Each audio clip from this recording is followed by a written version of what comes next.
কিছু মানুষ এই মুহূর্তে উইথ ডিউ রেসপেক্ট চাপার জন্য ট্রেনার হতে চাচ্ছে। কোম্পানি যদি তার ধস ঠেকাইতে চায় তাহলে যে কয়েকটা কাজ তাকে নতুন করে ইমপ্লিমেন্ট করতে হবে, তার মধ্যে একটা হচ্ছে প্রশিক্ষণ প্রশিক্ষণ এবং প্রশিক্ষণ।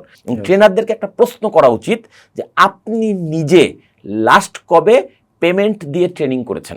আপনি একজন ধরেন সেলস ট্রেনিং ভালো করছে বা তার অভিজ্ঞতা আছে, তাকে আপনি বলেন যে ভাই আপনার সেলস ট্রেনিং তো দুর্দান্ত, আমার মার্কেটিং টিমের জন্য একটা ব্র্যান্ডিংয়ের একটা টিম আছে ছোট, আপনাকে উদ্যোক্তা ধরেন, আমি তাদের জন্য একটা ট্রেনিং করাতে চাই, কাকে নিলে ভালো হয়। মানে ট্রেনারের কাছে মতামত চাচ্ছেন, দেখবেন সুন্দর করে বলে আমি তো ব্র্যান্ডিংও করাই।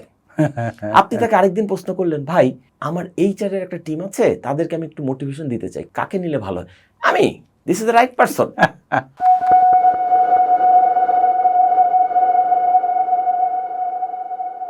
বিসমিল্লাহির রহমানির রহিম। সুপ্রিয় শ্রোতা, মানি রুল প্রোগ্রামে আপনাদের স্বাগতম। আপনারা জেনে খুবই খুশি হবেন যে আজকে আমার অতিথি হিসাবে এমন একজন ব্যক্তিত্ব এসেছেন যিনি নিজের আলোতেই আলোকিত এবং তার আলো ছড়িয়ে পড়ছে দেশের দূর দূরান্তে প্রতিটি প্রান্তে। তিনি আর কেউ নন, one and only Rajib Ahmed, যাকে আমরা বিক্রয় বন্ধু নামেই চিনি। আজকে আপনারা যারা বিক্রি শিখতে চান, আপনারা যারা বিক্রয় করতে চান এবং যারা আপনারা ভবিষ্যতে বিক্রয় প্রশিক্ষক হতে চান, সবার জন্যই আজকের এই প্রোগ্রামটা অনেক বেশি মূল্যবান হতে চলেছে। আশা করব সবাই শুনবেন, শেষ পর্যন্ত শুনবেন। Thank you mister Rajiv. ধন্যবাদ ভাই, আপনি এসেছেন আমার প্রোগ্রামে। আমি যেহেতু বললাম আমার দর্শকদের যে আজকে আমরা সেলসে ফোকাস করব, আপনার অনেক গুণ, অনেক দিকে আপনার পদচারণা, কিন্তু আজকে আমরা সেলস নিয়ে কথা বলবো। নিশ্চয়ই। আমি প্রথমেই আমার দর্শকদের জানাতে চাই যে আপনার জীবনের সেলস ট্রেনিংটা, এই যে যাত্রা জার্নি কিভাবে শুরু হয়েছিল? আচ্ছা, আমি একজন পেশাদার সেলস ট্রেনার হিসেবে জীবন শুরু করি নাই, আমি একজন সাধারণ সেলসম্যান হিসেবে আমার ক্যারিয়ার শুরু। আমি প্রথম রেকিট বেনকিজারের টেরিটরি সেলস ম্যানেজার হিসেবে দিনাজপুর থেকে আমার চাকরি জীবন শুরু করি। সেখানে 2 বছর আমি সেলসে কাজ করলাম, তারপর আমি চলে আসি ইউনিলিভারে, সেখানে আরো 2 বছর কাজ করলাম, তারপর আমি বাংলা লিঙ্কে 1 বছর কাজ করলাম, সব অল থ্রু সেলসে। আমি যখন চতুর্থ কোম্পানিতে এলাম চাকরি করতে, অ্যাক্টেল, যেটাকে এখন রবি নামে চেনেন, তখন আমাকে একটা স্পেশাল অ্যাসাইনমেন্ট দেওয়া হলো, সেলস ট্রেনিং ডিপার্টমেন্টের হেড করে দেওয়া হলো, যে আমার দায়িত্ব সেলসে যত লোক জয়েন করবে তাদেরকে ট্রেনিং করানো। আমাকে ওয়ান ফাইন মর্নিং আমার বস, দেশের বিশিষ্ট গীতিকার আসিফ ইকবাল স্যার, তখন আমাদের অ্যাক্টেলের হেড অফ মার্কেটিং, উনি ডেকে বললেন রাজীব তোমাকে একটা বিশেষ দায়িত্ব দেবো, তোমার এখন থেকে বেচা বিক্রি করা লাগবে না, অন্যদেরকে বেচা বিক্রি শেখাবা। ছিলাম সেলসম্যান, বসের কথাই হয়ে গেলাম সেলস ট্রেনার। আমি প্রথমে যেটা বললাম যে স্যার আমি যেহেতু 4টা মাল্টিনেশনাল, তখন আমার চতুর্থ কোম্পানি চলছে, আমি যেহেতু 4টা কোম্পানিতেই সেলসে অলথ্রু কাজ করেছি এবং এন্ট্রি লেভেল থেকে আস্তে আস্তে উপরে উঠেছি ধাপে ধাপে, আমি সেলস বুঝি, সেলস পারি, আমাকে যে কোনো প্রোডাক্ট দিয়ে বাংলাদেশের যে কোনো প্রান্তে পাঠিয়ে দিলে আমি কিছু না কিছু উন্নতি করতে পারবোই, এবং সেটা আমি প্রমাণও রেখেছি। কিন্তু ট্রেনিং তো কখনো করাইনি, ট্রেনিংয়ে অ্যাটেন্ড করেছি, যেহেতু মাল্টিনেশনাল কোম্পানিগুলো চাকরি করতাম, আর আপনি জানেন মাল্টিনেশনাল কোম্পানিগুলো সবসময় ট্রেনিং এবং লার্নিংয়ের দিকে খুব ফোকাসড। আমার জীবনে প্রচুর ট্রেনিং অ্যাটেন্ড করেছি অ্যাজ এ পার্টিসিপেন্ট, ট্রেনি হিসাবে, বাট নট ট্রেনার হওয়ার জন্য। উনি আমাকে শুধু একটা কথাই বললেন, উনি একজন স্বপ্নবাজ মানুষ, উনি আমাকে বললেন রাজীব তুমি যেই কাজগুলো করে সেলসে সফলতা পেয়েছো সেই গল্পগুলো তোমার তরুণ প্রজন্মদেরকে শোনাবা, বাহ, তারা তোমার কথা শুনে ইন্সপায়ার্ড হোক, আমি তাতেই খুশি। এই যে বস একটা সাহস দিলেন, শুরু করলাম অ্যাক্টেল বা রবির হয়ে ফিল্ড লেভেলে ট্রেনিং করানো। দীর্ঘ প্রায় 3 বছর রবির ফিল্ডে ঘুরে ঘুরে, সারা বাংলাদেশ ঘুরে ঘুরে বিভিন্ন জেলায় উপজেলায় গিয়ে গিয়ে লোকাল যে ওই কোম্পানির যে সেলসম্যানরা ছিল তাদেরকে একত্রিত করে ট্রেনিং করাতাম। এটাই ছিল আমার চাকরি। আচ্ছা, তারপরে মানে ওটা তো আপনি চাকরিরত অবস্থায় আপনি ট্রেনিং করালেন আপনাদের মানে কোম্পানির এমপ্লয়ীদের, ওখান থেকে আপনি বাইরে এলেন কখন? সেটাই তো আমি বলছি, যখন আমি ওই কাজটা করলাম তখন কাজটাকে আমি অন্তর থেকে ভালোবেসে ফেললাম এবং আমি একটা সিদ্ধান্ত নিলাম মনে মনে যে আমি বাকি জীবন ট্রেনিংয়ে থাকবো। কিন্তু মাল্টিনেশনাল কোম্পানিগুলো একটা কালচারে বিশ্বাসী, সেটা হচ্ছে কেউ যদি কোনো দায়িত্ব খুব ভালো করে তাকে বেশি দিন রাখবে না, আবার অন্য রোলে দেবে, আরো ভালো করার সুযোগ আছে, অন্য কাউকে ওই দায়িত্ব দেবে। আমি বুঝতে পারলাম যে আমাকে আর খুব বেশি দিন ট্রেনার হিসাবে আমি যত ভালোই করি, আমি কিন্তু ভালো করছিলাম, কিন্তু আমাকে অন্য রোলে আবার ফেরত পাঠাবে, এটাই স্বাভাবিক। আমি তখন সিদ্ধান্ত নিলাম এখন সময় হচ্ছে রবির চাকরি ছেড়ে দেওয়ার, কারণ আমার স্বপ্ন তখন একটাই, আমি বাংলাদেশের একজন সেরা সেলস ট্রেনার হতে চাই। আজ থেকে 13 বছর আগের গল্প। আমি হিসেব করে দেখলাম 4 কোম্পানি মিলে আমার চাকরির ক্যারিয়ার 10 বছর পূর্ণ হতে কিছুদিন বাকি আছে। যখন আমি এই সিদ্ধান্তটা নিচ্ছি, আমি একটা বইয়ে পড়েছিলাম কেউ যদি কোনো বিষয়ে নিজেকে বিশেষজ্ঞ দাবি করতে চায় তাহলে তাকে 2টি শর্তের একটি পূরণ করতে হবে, হয় তাকে ওই বিষয়ে 10,000 ঘন্টা পড়াশোনা করতে হবে অথবা 10 বছর টানা লেগে থাকতে হবে। Okay. তো আমি চিন্তা করে দেখলাম যে 4 কোম্পানি মিলে আমার 10 বছর পূর্ণ হয়নি, কিছুটা বাকি আছে। যদি আমি মোটামুটি নিজেকে তখন ট্রেনার হিসেবে এস্টাবলিশ করে ফেলেছি, কিন্তু আমি ওই শর্ত পূরণ করেই বেরোবো, কারণ সারা জীবন আমি তার কখনো চাকরিতে ঢুকবো না। কিন্তু আমি যেন সারা বছর বলতে পারি, সারা জীবন বলতে পারি যে আমি এই ট্রেনার হওয়ার আগে অন্তত 10 বছর নিজে এই কাজটা করে এসেছি। সো আমি ওয়েট করলাম এবং 10 বছর যেদিন পূর্ণ হলো সেদিন আমি চাকরি ছেড়ে ফ্রিল্যান্সার সেলস ট্রেনার হইলাম। সুপ্রিয় শ্রোতা, মিস্টার রাজীব একটা জিনিস উল্লেখ করেছেন, 10,000 আওয়ার। 10,000 আওয়ারও একটা রুল আছে, আপনারা জানেন, যে যারা আজকে বিভিন্ন ক্ষেত্রে ক্লাসিক্যাল পর্যায়ে পৌঁছেছে, যেমন মোজার্টের সঙ্গীত, যেমন Mozart, Rabindranath, van গগ, Leonardo da Vinci, এরা সবাই 10,000 আওয়ার রুলের মধ্যে দিয়ে গেছে। এটা পরে পরীক্ষিত আর কি। যা হোক, না, ধন্যবাদ আপনাকে। ওইটাই আমি যেহেতু জানতাম, ওইটা আমি একটা ক্ষুদ্র মানুষ, কিন্তু আমি ওই নীতি, ওই পলিসি আমার জীবনে ইমপ্লিমেন্ট করার কারণে আমি 10টা বছর পর্যন্ত ওয়েট করলাম। 10 বছর যেদিন কমপ্লিট হয়ে গেল সেদিন আমি ফ্রিল্যান্সার ট্রেনার হলাম। তারপর থেকে আমার জার্নিটা 13 বছরের। আমি বাংলাদেশের সবচেয়ে বেশি সংখ্যক কোম্পানিতে সেলস ট্রেনিং করেছি, কারণ আমি এটা ছাড়া কিচ্ছু করি না। মোর নাম এই বলে খ্যাত হোক, আমি শুধু সেলস ট্রেনিংয়ের লোক। আচ্ছা, এই যে আমি বলবো যে লম্বা জার্নি, কিন্তু একেবারে শর্ট না। এই লম্বা জার্নিতে আপনি কি কি চ্যালেঞ্জ ফেস করেছেন? যারা নতুন তারা হয়তো একটু চ্যালেঞ্জ তো আমার পুরোটাই ফেস করতে হয়েছে, কারণ আমি যখন রবির চাকরি ছাড়ছি তখন বাংলাদেশে এখন যেমন কিছুটা হলো ট্রেনিং এর একটা বাজার তৈরি হয়েছে, অসংখ্য ট্রেনার তৈরি হয়েছে, এটা আজ থেকে 13 বছর ছিল না তো। হ্যাঁ, বিরাট সাহসের ব্যাপার। এবং আরো একদম সুনির্দিষ্টভাবে বলি, আমি রবির কম্পিটেন্সি ডেভেলপমেন্ট ম্যানেজার হিসেবে বেতন পেতাম বা সম্মানী পেতাম, পারিশ্রমিক পেতাম 1.25 লক্ষ টাকা, আজ থেকে 13 বছর আগে। অনেক টাকা। হ্যাঁ, এবং সেটা মানে অনেক সম্মানজনক একটা চাকরি এবং অনেক সম্মানজনক ক্যারিয়ার আমার। আমি সব কিছু ছেড়ে পথের মানুষ হয়ে যাচ্ছি। আমার পরিবারই তো এটা মেনে নিতে চায়নি শুরুতে। আমার পরিবারের ডায়লগ ছিল এরকম যে, তুমি চাকরি করছো করো, পাশাপাশি শখ করে যেটুকু ট্রেনিং পারো সেটুকুই করো, চাকরি ছাড়ার দরকার নাই। আমার মা একজন সাধারণ হাউসওয়াইফ, উনি বলতেন যে বাবা, এখন তো লোকজনকে বলতে পারি যে আমার ছেলে রবিতে চাকরি করে, এবং রবির একটা বিজ্ঞাপন আছে, একটা মাল্টিন্যাশনাল কোম্পানি, একটা পরিচিতি আছে, লোকে বুঝতে পারে তুমি কি করছো। তুমি যখন এই চাকরিটা ছেড়ে পথের মানুষ হয়ে যাবে, আমি মানুষকে কি বলবো? আমি বললাম, মা আপনি বলবেন যে আমি ট্রেনার, এটা তো মানুষ বুঝবে না। ঠিক আছে, তা বললাম যাই হোক, আমাকে সুযোগ দেন, ইনশাল্লাহ ভালো করব। কিন্তু আমার পরিবারের কেউ শুরুতে এটা মেনে নিতে পারছিল না। শুধুমাত্র আমি যখন পরিবার থেকে কোনো সাপোর্টই পাচ্ছিলাম না, আমার বাবা একজন কলেজ শিক্ষক, রিটায়ার্ড প্রিন্সিপাল সরকারি কলেজের, ওনাকে যখন শেষ ভরসা, লাস্ট আমি ওনাকে জিজ্ঞেস করলাম যে আব্বু, আমি তো এরকম একটা সিদ্ধান্ত নিতে যাচ্ছি, এই চাকরি বাকরি জীবন ছেড়ে নিজে পেশাদার ট্রেনার হতে যাচ্ছি, আপনি কি বলেন? আমি আশাই করেছিলাম বা ধারণা করেছিলাম উনি হয়তো বলবে যে তোমার আর মানে চাকরি ছাড়ার দরকার নাই, যেটা আমার অন্যান্য আত্মীয়স্বজন বলেছে। এবং আমার বাবা যদি এই কথাটা বলে, তাহলে আমি আর কখনোই চাকরি ছাড়বো না, চাকরির পাশাপাশি যেটুকু ট্রেনিং হয় এটুকুই করব। কিন্তু খোদার কি ইশারা, মানে তিনি উত্তম পরিকল্পনাকারী, আমরা ভাবি এক, ওনার ভাবনা আরেক। আমার বাবা, যিনি আসলে একজন কলেজ শিক্ষক, কর্পোরেট দুনিয়া সম্পর্কে তার ধারণা খুব বেশি সুস্পষ্ট বলা যাবে না, কিন্তু উনি একটা কথা বলে ফেললেন মুখ দিয়ে, যে তোমার যদি মনে হয় তুমি ওই কাজটা করে ভালো করতে পারবে, তাহলে তোমার সেটাই করা উচিত। সঙ্গত কারণে আমি আমার বাবার প্রতি সবচেয়ে বেশি কৃতজ্ঞ যে তিনি আমাকে সাহস দিয়েছিলেন, শক্তি দিয়েছিলেন। এবং একটা গোপন খবর বা বাড়ির খবর আমি বলি, যেটা আজ পর্যন্ত আমি কোথাও বলি নাই, সেটা হচ্ছে আমি যত টাকায় আয় করি, আমার অ্যাকাউন্টে কখনো 5 লাখ টাকার বেশি থাকে না। কারণ আমার যতই টাকা জমে, যদি আমি মানে কিছু কাজ করে টাকা পাই, আমি সব টাকা আমার বাবার হাতে তুলে দিই এখন পর্যন্ত। কারণ আমার সংসার চালানোর বাইরে আমার এক্সট্রা কোনো খরচ নেই, আমার কোনো আজেবাজে অভ্যাস নেই। হ্যাঁ, আমার চাওয়াটা এরকম যে আমার বাবা যদি জীবিত আছে, সুস্থ আছে, আমার টাকার দায়িত্ব উনি বহন করুক। ওনার আমি একমাত্র ছেলে, আর আমার একটা বোন আছে, তা ওনার টাকা উনি আমাকে হয়তো ফেরত দেয় একসময়। কিন্তু কেন আমি ওনাকে দেই, আমি কেন অন্য আত্মীয় স্বজনকে দেই না, মানে অন্য কিছু না, অবিশ্বাসে না, আমার একটা মাথায় সাইকোলজি কাজ করে যে ওনার কারণে আজকে আমি 2 পয়সা ইনকাম করছি হালালভাবে। এই পয়সার উপর যদি কারো অধিকার থাকে, তাহলে শুধু প্রথমত আমার বাবার, তারপর অন্য কারো। এবং পরবর্তীতে আমি একটা হাদিস পেলাম এরকম, যে রাসূলুল্লাহর কাছে এক লোক গিয়ে বলতেছেন, ইয়া রাসূলুল্লাহ, আমার ইনকাম আমার মা বাবা নিয়ে নিচ্ছে, আমি কি করব? রাসূলুল্লাহর উত্তরে বললেন, তুমি এবং তোমার ইনকাম সবকিছুর প্রথম অধিকার তোমার বাবার। কি দুর্দান্ত কথা। তখনই আমি সিদ্ধান্ত নিলাম যে আমি যা করছি সঠিক করছি। সুপ্রিয় শ্রোতা, আমি মাঝে মাঝে একটু কথা, কোনো অসুবিধা নেই। রাজীব একটা কথা বললেন, আপনি খেয়াল করেছেন হয়তোবা, ওনার বাবা ওনাকে যেটা বলেছিলেন, সেই কথাটা আপনাদের একটু স্মরণ করে দেওয়া দরকার, যে যদি কোনো কাজে আপনার প্রচণ্ড আত্মবিশ্বাস থাকে যে আপনি সেটা করতে পারবেন, এবং আপনি যদি মনে করেন যে এই কাজটাই আপনার দ্বারা সম্ভব, আপনি সেই কাজকে ভালোবাসেন, তাহলে সেই কাজ আপনি সঠিক সিদ্ধান্ত আপনি নিয়েছেন, আপনি সেই কাজই করবেন। কারণ আপনি সেখানে অনেক দূর যাবেন, সেখানে আপনার অন্তর মিশে থাকবে। আর বাবা বলেছে, তার মানে ব্যাপারটা আরও অনেক অগ্রাধিকার পাওয়ার যোগ্য। যাও, আমি এবার একটু ডিফারেন্ট একটা প্রশ্ন করতে চাই আপনার কাছে, যে যেহেতু অসংখ্য কোম্পানিতে আপনি ট্রেনিং করিয়েছেন, বাংলাদেশের অনেক ট্রেনাররাই বলেন যে আমাদের দেশের কর্পোরেট সেক্টরে যারা মালিক আছেন বা ম্যানেজমেন্ট আছেন, যারা কোম্পানিটা ফর্ম করেছেন, তারা চান না এমপ্লয়ীদের ট্রেনিং করাতে। আপনি মানে এই ব্যাপারটাকে কিভাবে দেখেন? আচ্ছা, একটু জিনিসটা বোঝার আছে, আমাকে একটু 2টা আমি সময় দিতে হবে, তাহলে পুরো Please. পরিস্থিতিটা ব্যাখ্যা করতে পারবো। জি। কারণ আমি সুদীর্ঘ 23 বছর বাংলাদেশের কর্পোরেট জগতের সাথে ওতপ্রোতভাবে জড়িত। আমার কিছু পর্যবেক্ষণ আছে যেগুলো আমি আপনার এই প্রশ্নের উত্তর হিসেবে দিব। প্লিজ। সেটা হচ্ছে, যে কোনো কোম্পানি আজকে যত বড় রূপে আপনি দেখেন না কেন, একসময় শুরু হয়েছিল উড়াধরা। জি। এখন আপনি অনেক বড় দেখছেন, স্ট্রাকচার দেখছেন, কর্পোরেট হাউস দেখছেন, চাকচিক্য দেখছেন, কিন্তু এটা যখন শুরু হয়েছিল তখন কিন্তু সেটা ছিল উড়াধরা কোম্পানি, মানে কোনো সিস্টেম ছিল না, কোনো প্রসেস ছিল না। এটাই কিন্তু হয়।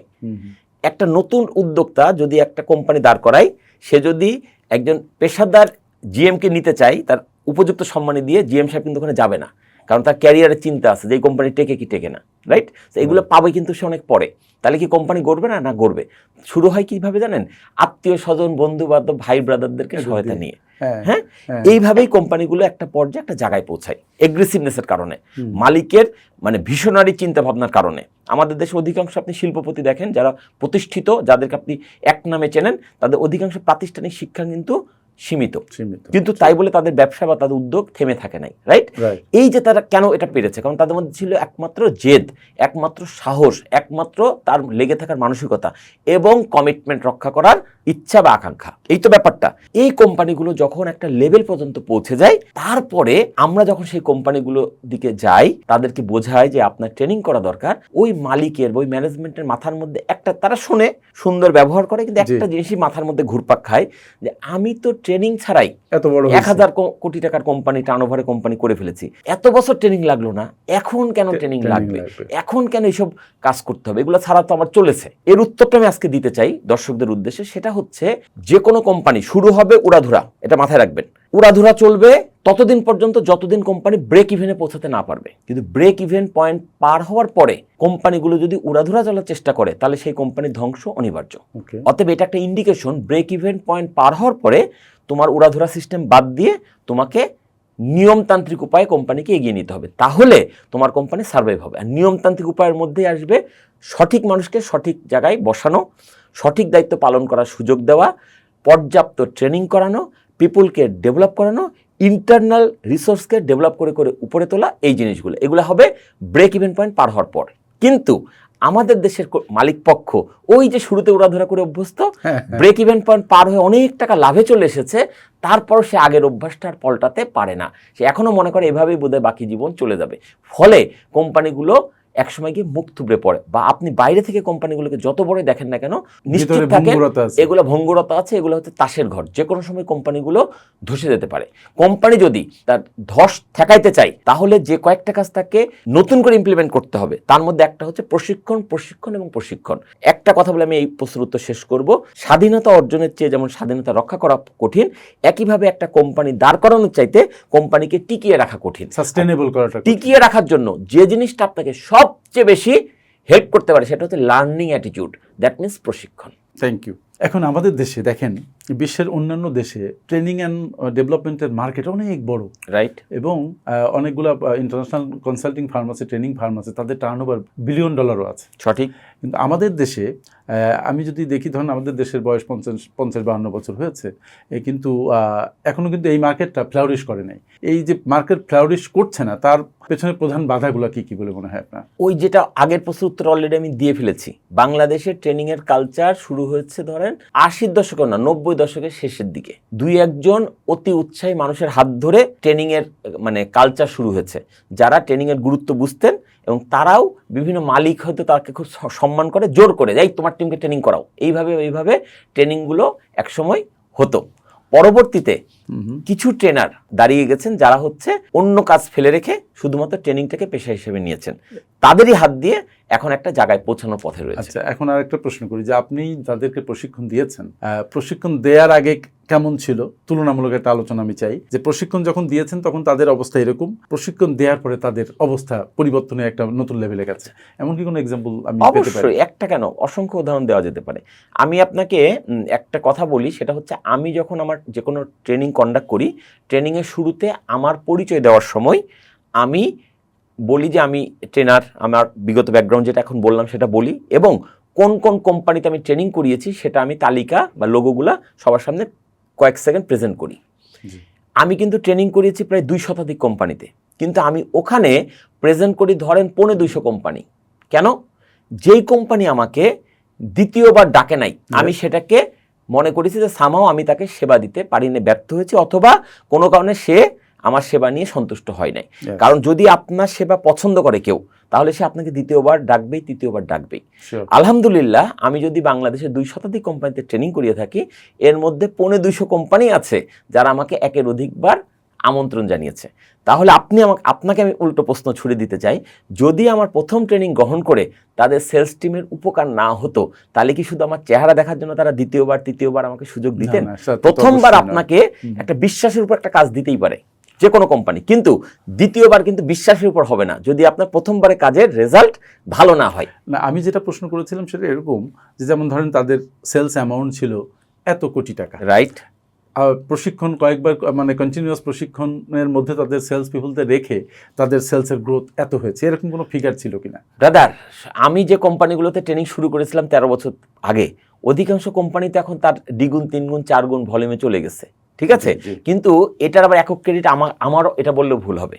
আমি ট্রেনিং দিয়েছি, ডেভেলপ করেছি পিপল, কিন্তু এর বাইরে কি আর অন্যান্য ডিপার্টমেন্ট কাজ করে নাই? অবশ্যই করেছে। আমার কথা হচ্ছে, আমার একটা কথা আমি বলতে পারি আপনাকে, সেটা হচ্ছে আমি যাদেরকে একসময় এক্সিকিউটিভ লেভেলে ছিল ট্রেনিং করিয়েছি বা এন্ট্রি লেভেলে ছিল, তাদের অধিকাংশই এখন ম্যানেজার, কেউ কেউ জেনারেল ম্যানেজার, এবং আমার জানা মতে অন্তত 20টা কোম্পানি সিইও আছে যারা ডে 1 থেকে এখন পর্যন্ত তাদের ট্রেনিংয়ের একটা বড় অংশ আমার সাথে তার সংস্পর্শ যুক্ত আছে। দ্যাট মিনস তারা তাদের জীবনের ক্যারিয়ার, তারা কিন্তু তার যোগ্যতা, আমি বলছি না আমার যোগ্যতা তার সিও হয়েছে, কিন্তু তারা তাদের জীবনের প্রত্যেকটি পেশাগত সিদ্ধান্ত নেওয়ার সময় এই বান্দার সাথে কথা বলে। তা আমি যদি কিছু মানুষের ভাগ্য বদলে বা পেশাগত অবস্থান বদলে অবদান রাখতে না পারতাম, তাহলে কি মানুষ অন্তরের মানে অন্তঃস্থল থেকে আমাকে দোয়া দিত বা আমার কাছে হেল্প নিত?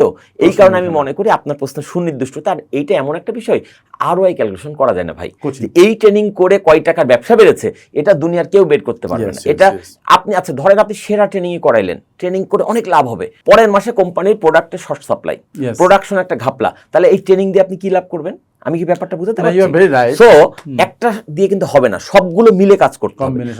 আমি যেহেতু দেখছি হলিস্টিক অ্যাপ্রোচ লাগবে, আমি যেহেতু দেখছি যে আমার ট্রেনিং যারা করছে তারা বারবার আমার কাছে আসতেছে, আজকাল অনেককেই পাই বলে স্যার আমাকে চিনতে পারছেন। আমি বললাম যে না তো ভাই, ঠিক হয় স্যার, আমি যখন এক্সিকিউটিভ ছিলাম আপনার ট্রেনিং করেছি স্যার, এখন আমি ম্যানেজার, এখন আমি ডিজিএম, এখন আমি সিনিয়র ম্যানেজার। স্যার বিশ্বাস করেন অন্তরটা ভরে যায়। আমার তখন মনে হয় যে আমার জীবনটা সার্থক, যে আমি কিছু মানুষের পেশাগত উন্নতির জন্য অবদান রাখতে পারছি। তার মানে এটা একটা বড় একটা ব্যাপার যে মানুষের জীবনে আপনি ভ্যালু অ্যাড করতে পারছেন, আমার সেটা বিশ্বাস।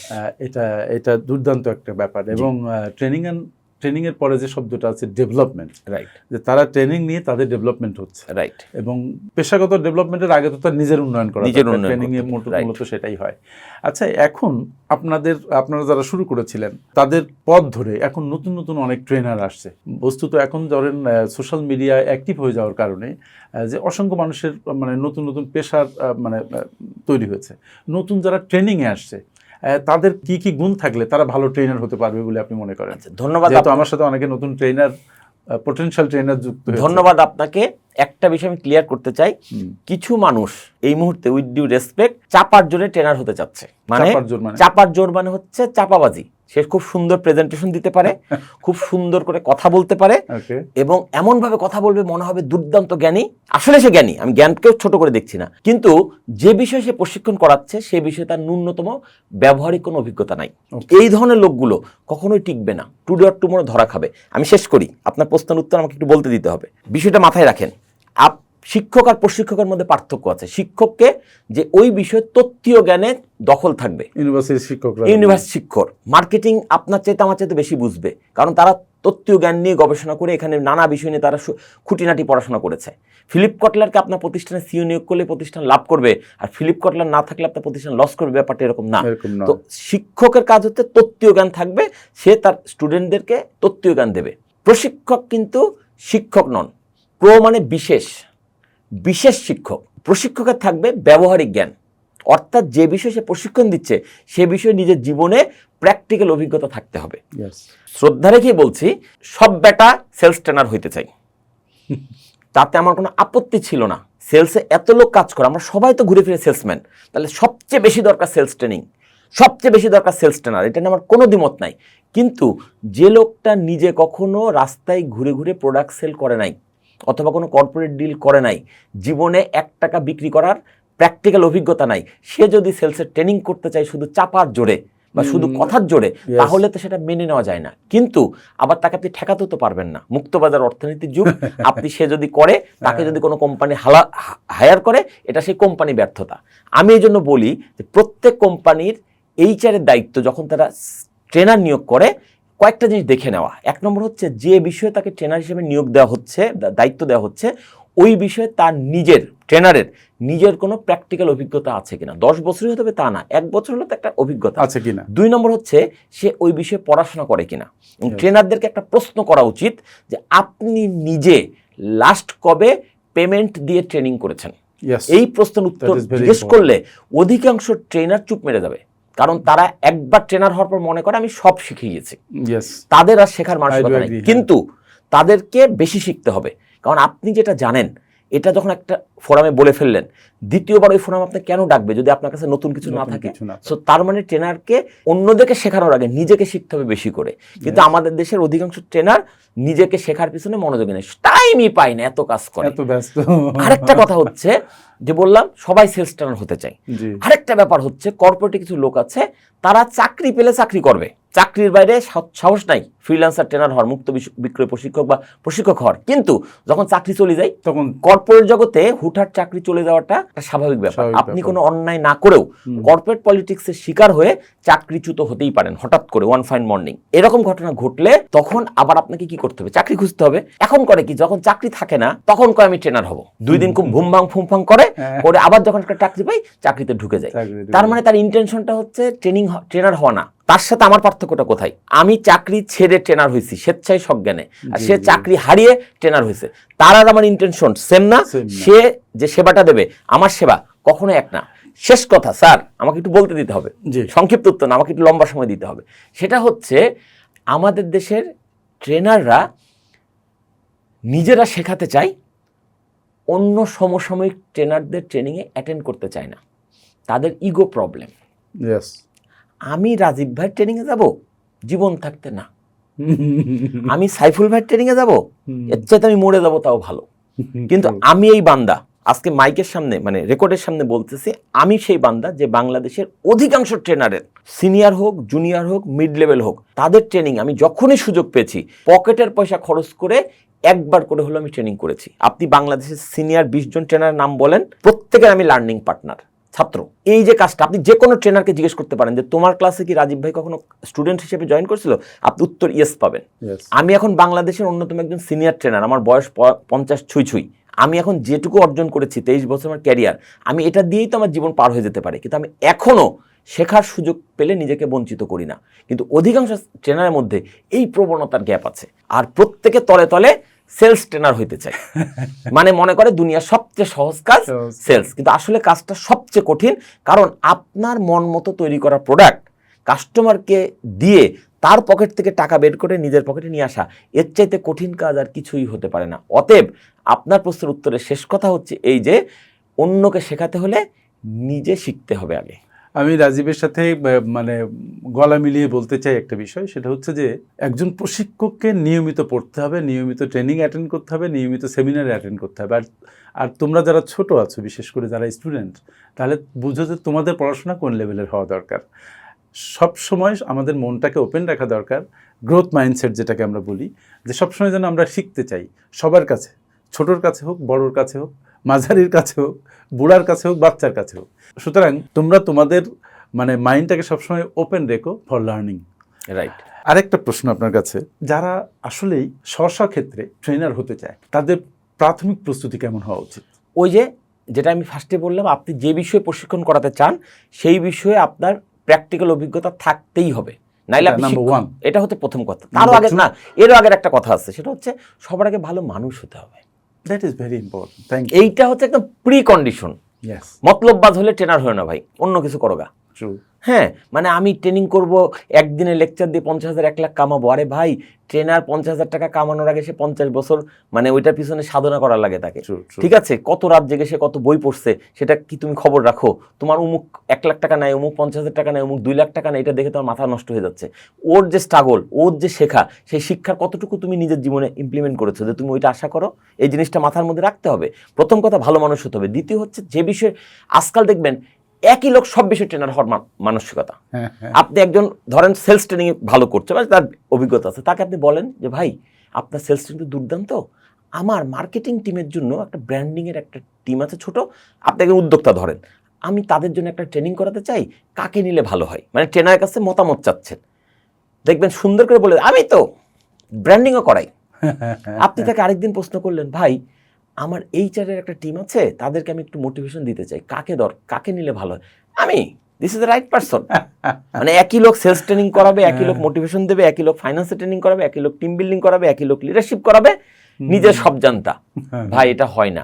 আপনি জ্যাক অফ অল ট্রেড হলেও হতে পারেন, কিন্তু ট্রেনিং যখন করাবেন একটা বা দুটো বিষয়কে বেছে নিতে হবে। যেমন আমি আমার কথা বলি ভাই, আমি সব রকম ট্রেনিং করে বেড়াই, কিন্তু আমি কেউ বলতে পারবে না সেলস ট্রেনিংয়ের বাইরে আমি জীবনে কিছু করিয়েছি। হ্যাঁ, একটা বিষয় আমার প্যাশন, সেটা অনেকেই জানে, সেটা হচ্ছে আমি বলি সেলস হিট যদি হেলথ ফিট থাকে, সেক্ষেত্রে আমি হেলথ রিলেটেড কিছু প্রচারণা চালাই সচেতনতামূলক, এবং সেটা কিন্তু আমার মূল পেশা না, এবং সেখান থেকে আমি কোনো আয় রোজগার করি না। অনেকে ভুল ধারণা আছে। হ্যাঁ, আমার যখন 7 দিন ব্যাপী আবাসিক সুস্বাস্থ্য কর্মশালা হয়, সেখানে 20,000 25,000 টাকা কোর্স ফি, এটা শুনে অনেকে ভাবে আরে বাবা অনেক টাকা লাভ হচ্ছে। বিশ্বাস করেন, লাস্ট মান্থেও আমার একটা প্রোগ্রাম হচ্ছে কক্সবাজারে, আমার টোটাল পার্টিসিপেন্টদের কাছ থেকে উঠেছে প্রায় 5 লাখ টাকা, সব খরচ বাদ দিয়ে। একদম হিসাব করে দেখলাম নেট 4,000 টাকা টিকছে। মানে এটা টেকার জন্য না, আমি ওই সমান সমান করেছি। মানে আপনি যেটা করতে হ্যাঁ, চান, তো আমার কথাটা খুব ক্লিয়ার। আমি হেলথ অ্যাওয়ারনেস করি, এটা আমার সামাজিক দায়িত্ব। এখান থেকে আমি 1 টাকা আয় করবো না। আমি প্রত্যেক সপ্তাহে 2 থেকে 3টা সেমিনার করি, একদম সম্পূর্ণ ফ্রি, ধানমন্ডির মতো কমার্শিয়াল এলাকায়। একটাই উদ্দেশ্য, মানুষকে সচেতন করা। কিন্তু আপনি যদি আমার কাছে সেলস শিখতে আসতে চান, দ্যাট ইজ মাই প্রফেশন। আর যার যেটা প্রফেশন, তার কাছে সেটা ছাড়কৃত মূল্যে বা বিনামূল্যে চাওয়া শিষ্টাচার বহির্ভূত। Very true. আপনি আমার কাছে, আমি যেটা আমার শখ সেটা আপনি জানতে চান, আমি বিনামূল্যে বিনা পারিশ্রমিকে আপনার সব সেবা দেব। কিন্তু যেটা আমার পেশা, সেইটা আমি কখনোই আমি বিনা পারিশ্রমিকে আপনাকে দেব না। আর আমি যদি দেইও, সেটা আপনার কোনো কাজে লাগবে না। আমি জীবনে বেশ কিছু জায়গায় রিকোয়েস্ট রক্ষা করতে গিয়ে আমাকে যেতে হয়েছে কিছু প্রতিষ্ঠানে, তাদেরকে আমি একদম বিনামূল্যে প্রশিক্ষণ দিয়েছি, খুব বেশি কাজে লাগে নাই। মানে যখন তুমি পে করবা না, তখন তোমার অ্যাটেনশনও কমে যাবে, আর যখন তুমি পে করবা তখন তোমার অ্যাটেনশন বেড়ে যাবে। এই জন্য আমার সেলস ট্রেনিং করতে হলে আপনাকে মানে সবাইকে মানে সমান, আমার যে নির্ধারিত মূল্য, আমার নির্ধারিত মূল্য, আবার আপনার নির্ধারিত মূল্য হলে হবে না। আমি যে মূল্য নির্ধারণ করবো আমার সেবার, আপনাকে সেটাই পে করতে হবে, তাহলে আপনি আমার সাথে থাকতে পারবেন। আমি কিন্তু আপনার নেক্সট সেলস ট্রেনিং এ আমি জানি, আপনি বলেছেন, ইনশাল্লাহ কোন এক সময় আমাদের দেখা হবে ইনশাআল্লাহ। আমার আর একটা প্রশ্ন শেষে, সেটা হচ্ছে একজন ভালো বিক্রয় কর্মীর কি কি গুণ থাকা আবশ্যক? একজন বিক্রয় কর্মী তার নিজেকে কিভাবে তৈরি করবে? বিক্রয় কর্মীর গুণাবলীর প্রথমটা হচ্ছে তার পজিটিভ অ্যাটিটিউড। পজিটিভ অ্যাটিটিউড সবার আগে, মানে কোম্পানি যত বড় চ্যালেঞ্জ দেখ সেটাকে সে গ্রহণ করার মানসিকতা, এটা হচ্ছে প্রথম কন্ডিশন, প্রি কন্ডিশন। তারপরে আসছে হচ্ছে ডিসিপ্লিন, শৃঙ্খলার সাথে কাজ করা, উড়াধুরা সেলস না করা। উড়াধুরা সেলস করে আপনি একবার জিতবেন, বারবার জিততে পারবেন না। একটা কথা আছে, কিছু মানুষকে সবসময়ের জন্য, সব মানুষকে কিছু সময়ের জন্য বোকা বানানো গেলেও সবাইকে সবসময়ের জন্য বোকা বানানো যায় না। অতএব আপনার সেলসম্যানকে অবশ্যই সিস্টেমেটিক ওয়েতে বিক্রি করতে হবে, নিয়মতান্ত্রিক উপায়ে বিক্রি করতে হবে। চাপার জোর থাকতে পারে, তবে চাপাবাজি করা যাবে না। চাপার জোর বলতে বোঝাচ্ছে কনফিডেন্স শো করতে হবে। বিকজ মানুষ আসলে পণ্য কেনে না, পণ্যের আগে কেনে সেলসম্যানের কনফিডেন্স। সেলসম্যান যদি তার নিজের পণ্য বা সেবা সম্পর্কে বলিষ্ঠ কণ্ঠে বোঝাইতে না পারে, তাহলে যত ভালো প্রোডাক্টই হোক আর যত কম দামেই হোক, কাস্টমার কিনবে না। তার মানে সেলসম্যানের পজিটিভ অ্যাটিটিউড লাগবে। নাম্বার 2 হচ্ছে তার মধ্যে ডিসিপ্লিন থাকতে হবে। নাম্বার 3 তার মধ্যে একটা মানে কেনাতে হলে চেনাতে হবে আগে, এরকম একটা মানসিকতা থাকতে হবে। আর সব শেষ কথা হচ্ছে প্যাশেন্স অ্যান্ড পারসিস্টেন্স, ধৈর্য ধরো, লেগে থাকো। সেলসম্যান যদি ধৈর্যহীন হয়ে পড়ে, তাহলে সে জীবনেও সফল হতে পারবে না। আপনি জানেন না কততমবার চেষ্টার পরে আপনার জন্য সফলতা নির্ভর করছে। আপনি হয়তো ভাবছেন 19 বার গেলাম, এখনো তো বিক্রি হলো না। আপনি জানেন না সৃষ্টিকর্তা উত্তম পরিকল্পনাকারী, তিনি রেখেছিলেন আপনার জন্য 20তম বারে গেলেই সেলটা হয়ে যেত, কিন্তু আপনি 20তম বার চেষ্টাই করলেন না, তখন কিন্তু আপনি হারিয়ে যাবেন। আচ্ছা, এখানে একটা প্রসঙ্গ আসলো না, একটা পয়েন্ট আমি একটু আপনাকে জানতে চাই, সেটা হচ্ছে যে ওই কাজের প্রতি প্যাশন, যে ওই কাজকে ভালোবাসতে হবে। স্যার, ওই যে ধৈর্য আর লেগে থাকা মানসিকতা তখনই আসবে যখন তার মধ্যে প্যাশনেট হবে। প্যাশনেট ছাড়া তো এটা হবে না। আপনি যেটা বলছেন আর আমি যেটা বলছি দ্বিমত করছি না। আমার কথাটা আমি আমার মতো করে বলেছি, আপনি আপনার মতো করে বলছেন। প্যাশন লাগবে, আর প্যাশন থেকে তো ধৈর্য আসবে। যদি তার প্যাশনেট না হয় তাহলে তো ধৈর্য থাকবে না, সে ধৈর্যহারা হয়ে পড়বে, সে তো মানে লেগে থাকবে না। তো লেগে থাকা মানে কি? প্যাশনেট হওয়া। তো সেই কাজটাতে আমি বললাম। সুপ্রিয় শ্রোতা, আমরা এতক্ষণ মিস্টার রাজীবের সাথে কথা বলছিলাম, বিক্রয় নিয়ে অনেক গুরুত্বপূর্ণ কথা হলো, ট্রেনিংয়ের গুরুত্ব নিয়ে কথা হলো। আমাদের দেশে কেন ট্রেনিং শিল্প যেমন গ্রো করার কথা সেই অনুপাতে গ্রো করছে না, সেই সব বিষয় নিয়ে আমরা কথা বললাম। আমার মনে হয় আপনারা যারা সেলস পেশার সাথে জড়িত, সেলস ট্রেনার হতে চান, এবং যারা কোম্পানির বিভিন্ন কোম্পানি পরিচালনা করছেন, ম্যানেজমেন্টে আছেন, সবাই আমাদের এই আলোচনা থেকে একটা ইনসাইট পেলেন। আমাদের আবার দেখা হবে সামনের কোনো পর্বে। আজকে মিস্টার রাজীবকে অনেক অনেক ধন্যবাদ আমার অনুষ্ঠানে সময় দেওয়ার জন্য এবং তার মূল্যবান মতামত, বক্তব্য আপনাদের সামনে পেশ করার জন্য। সবাই ভালো থাকেন। মিস্টার রাজীব, আপনি ভালো থাকুন, আবার দেখা হবে আমাদের। ধন্যবাদ। আসসালামু আলাইকুম। ধন্যবাদ। আমার শেষ কথা একটাই, পৃথিবীতে অনেক পণ্য আছে, সবচেয়ে দামি পণ্য হচ্ছে মানুষ, আবার সবচেয়ে সস্তা পণ্য হচ্ছে মানুষ। শুধুমাত্র প্রশিক্ষণের মাধ্যমে সস্তা মানুষকে দামি মানুষে রূপান্তর করা সম্ভব।